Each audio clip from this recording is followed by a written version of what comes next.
Assalamualaikum warahmatullahi wabarakatuh. Allah Subhanahu wa Ta'ala memberikan kekuasaan kepada Zulkarnain di bumi, dan memberinya jalan untuk mencapai segala sesuatu, sehingga ia menempuh segala jalan dan menyebarkan agama Allah. Inilah perjalanan pertama Zulkarnain menuju tempat terbenamnya matahari. Mustahil jika seseorang mencapai tempat terbenamnya matahari itu sendiri, karena ia mendapatinya, maksudnya melihatnya dalam pandangan mata, sehingga mustahil jika matahari berada di tangan seseorang seperti yang dibuktikan ilmu pengetahuan. Setelah itu, Zulkarnain mendapati suatu kaum di dekat tempat terbenamnya matahari, padahal manusia berlarian ketika sinar matahari kian panas menyengat di tengah siang hari. Manusia adalah manusia, sehingga unsur pembentuk tubuh mereka tidak akan berubah, karena tabiat tidak bisa berubah. Intinya, Zulkarnain ini sampai ke tempat terbenamnya matahari dalam pandangan mata. Sebagian ulama berkata maksudnya bukanlah Zulkarnain sampai ke matahari di tempat terbenam dan terbitnya hingga sampai ke bola matahari dan menyentuhnya, karena matahari berotasi mengelilingi bumi tanpa menempel di bumi. Matahari lebih besar untuk masuk di pandangan daripada pandangan-pandangan terhadap bumi, bahkan matahari lebih besar dari bumi hingga sekian kali lipat.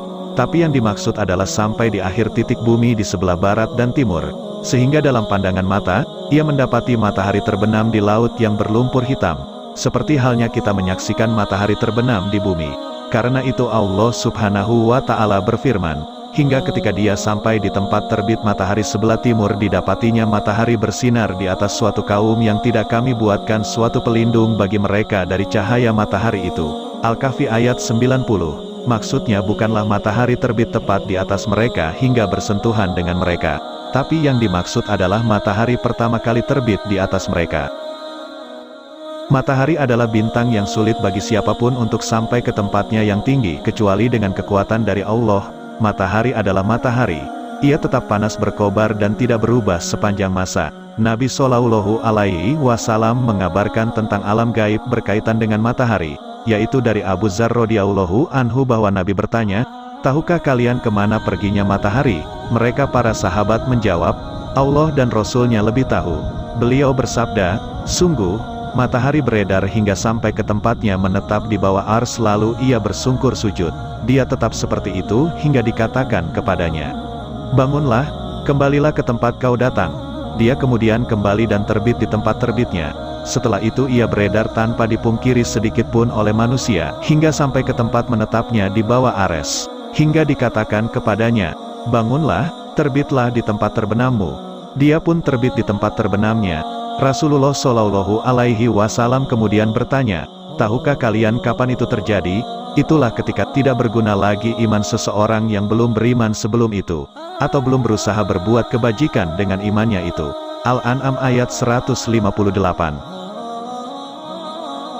Ilmu pengetahuan mengatakan bahwa matahari berada di langit. Sampai di situ saja yang bisa dikatakan ilmu pengetahuan. Sementara wahyu mengabarkan bahwa matahari punya kisah tersendiri dengan Allah. Dengan menyatukan antara ilmu pengetahuan dan wahyu dapat kita simpulkan bahwa sulit bagi Zulkarnain atau siapapun yang lain untuk mencapai tempat terbenam dan terbitnya matahari. Seseorang hanya bisa sampai ke tempat yang diyakini penduduk bumi sebagai tempat terbenamnya matahari. Zulkarnain memperhatikan, lalu ia melihat matahari terbenam di dalam laut yang berlumpur hitam. Al-Kahfi ayat 86, seakan matahari terkena lumpur hitam. Siapa melihat laut, ia akan mengira matahari terbit dan terbenam di laut. Pemandangan terbenamnya matahari membuat orang yang melihat seakan matahari berlumpur hitam. Pemandangan seperti ini termasuk salah satu pemandangan keajaiban Allah di alam raya. Dialah yang tidak membiarkan sesuatu pun muncul secara kebetulan ataupun secara main-main. Tapi semuanya Dia tentukan dan maksudkan dengan ketentuan yang menunjukkan kesempurnaan penciptaan, kesempurnaan pengaturan, dan kecermatan dalam menentukan segala sesuatu. Dan matahari berjalan di tempat peredarannya. Demikianlah ketetapan Allah yang Maha Perkasa lagi Maha Mengetahui. Dan setelah kami tetapkan tempat peredaran bagi bulan, sehingga setelah ia sampai ke tempat peredaran yang terakhir kembalilah ia seperti bentuk tandan yang tua. Tidaklah mungkin bagi matahari mengejar bulan dan malam pun tidak dapat mendahului siang. Masing-masing beredar pada garis edarnya. Yasin ayat 38-40. Di tempat terbenamnya matahari, Zulkarnain mendapati suatu kaum. yaitu suatu bangsa di antara bangsa-bangsa yang ada, sebuah bangsa besar dari golongan manusia. Dia kemudian mendapat ilham di antara tingkatan wahyu adalah ilham, di bawah tingkatan nubuwah. Wahai Zulkarnain, engkau boleh menghukum atau berbuat kebaikan, yaitu mengajak beriman kepada mereka. Al-Kahfi ayat 86. Di tempat terbenamnya matahari, Zulkarnain mendapati suatu kaum, yaitu suatu bangsa di antara bangsa-bangsa yang ada, sebuah bangsa besar dari golongan manusia.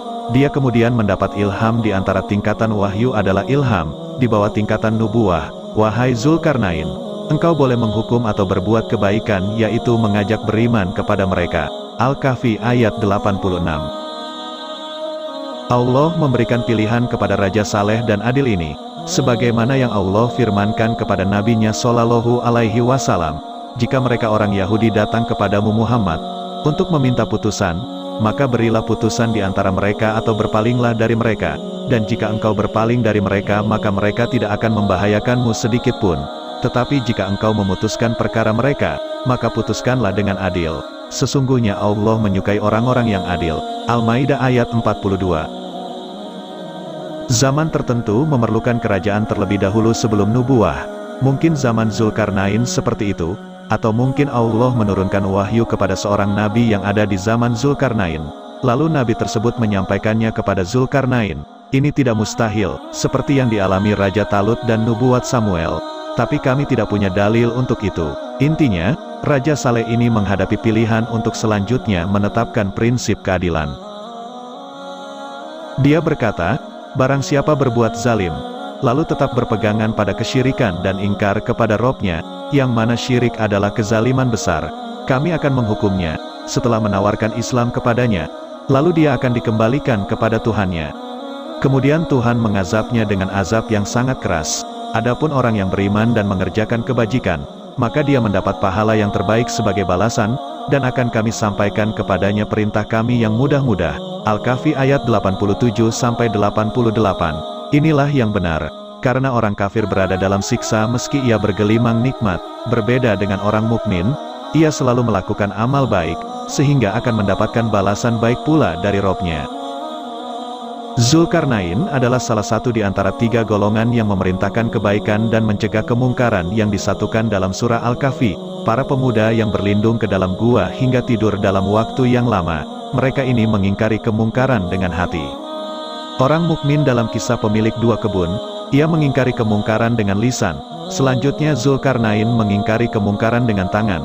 Semua kategori ini disebutkan dalam hadis, yaitu dari Abu Sa'id Al-Khudri radhiyallahu anhu, yang artinya, siapa di antara kalian melihat suatu kemungkaran, ubahlah dengan tangannya. Jika tidak mampu mengubah kemungkaran dengan tangan, maka dengan lisannya, dan jika tidak mampu mengubah kemungkaran dengan lisan, maka dengan hatinya. Itulah selemah-lemah iman.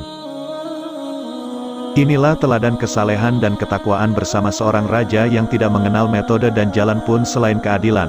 Teladan dalam mengingkari kemungkaran dengan tangan selama ia memiliki kemampuan.